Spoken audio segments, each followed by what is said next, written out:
Les petits détails des plus grands films, bienvenue dans Aviez-vous remarqué? Après un deuxième épisode en demi-teinte et un détour à Tokyo pour le troisième, la saga Fast and Furious revient aux sources de ce qui a fait le succès du premier volet 8 ans auparavant, Los Angeles et le duo Paul Walker-Vin Diesel enfin réunis. Alors attachez vos ceintures, on est parti pour les petits détails et secrets de Fast and Furious numéro 4. Ce film est la suite du deuxième chronologiquement parlant et c'est la première fois que l'on découvre Han. Et lorsqu'il dit à Dominique qu'il va aller à Tokyo, cela annonce bien sûr les événements de Tokyo Drift qui se déroulent, je vous le rappelle, après le 6e film. Notons que ces 4 films, de Tokyo Drift à Fast and Furious numéro 6, ont tous été réalisés par Justin Lin, tandis que tous les autres Fast and Furious jusqu'à présent ont vu passer des réalisateurs différents. Un court-métrage d'une vingtaine de minutes, réalisé par Vin Diesel lui-même et intitulé Los Bandoleros, est présent sur le DVD de Fast and Furious 4. Ce court-métrage se déroule avant le film et donne quelques précisions sur les personnages. Son titre est celui d'une chanson que l'on peut entendre dans le film lorsque Dom, Brian et Mia mangent ensemble, une chanson qui est également présente dans le 6e film. Quant aux interprètes de cette chanson, Don Omar et Tego Calderón, ils font ici un caméo en tant que Léo et Santos. Inévitablement, l'ordre des films donne lieu à quelques anachronismes puisque Fast and Furious numéro 4 est censé se dérouler en 2006, soit 5 ans après le premier film qui se déroulait lui en 2001.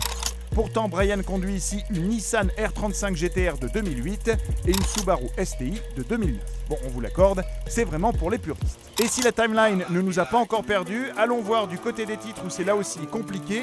En VO, Fast and Furious 4 s'intitule Fast and Furious tout court, le même titre que le premier en français qui lui se nommait The Fast and the Furious en VO. Et si vous êtes déjà perdu, allez voir les titres originaux des suivants, vous verrez c'est facile de s'embrouiller. Côté casting, le film marque le retour des 4 acteurs vedettes du film d'origine, Paul Walker, Vin Diesel, Michelle Rodriguez et Jordana Brewster qui n'avaient pas été réunis depuis 2001. On a droit par ailleurs à la première apparition au cinéma de Gal Gadot, que l'on connaît aujourd'hui pour son rôle de Wonder Woman.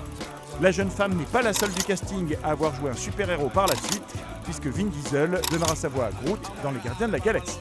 Sinon, on aura noté que lorsque Braga dit aux pilotes qu'aujourd'hui on trouve des pilotes qui font des courses en pariant des cartes grises, Brian sourit brièvement, puisque lui aussi a parié sa voiture contre Dominique dans le premier film.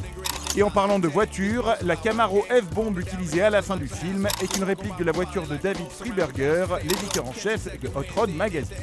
Quant à la scène finale dans laquelle ils vont libérer Dominique du bus de la prison, elle rappelle beaucoup la scène d'ouverture de Cavale sans issue avec Jean-Claude Van Damme, là aussi avec une Pontiac Firebird de seconde génération. On a aussi reconnu quelques citations, dont le fameux « Do I feel lucky » de l'inspecteur Harry, prononcé ici par un dealer, ou l'expression « ghetto smurf », schtroumpf du ghetto en français, tiré de 60 secondes chrono.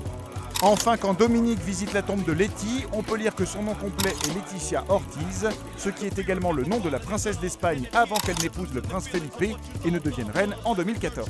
Mais ça, bien sûr, vous l'aviez remarqué? Non?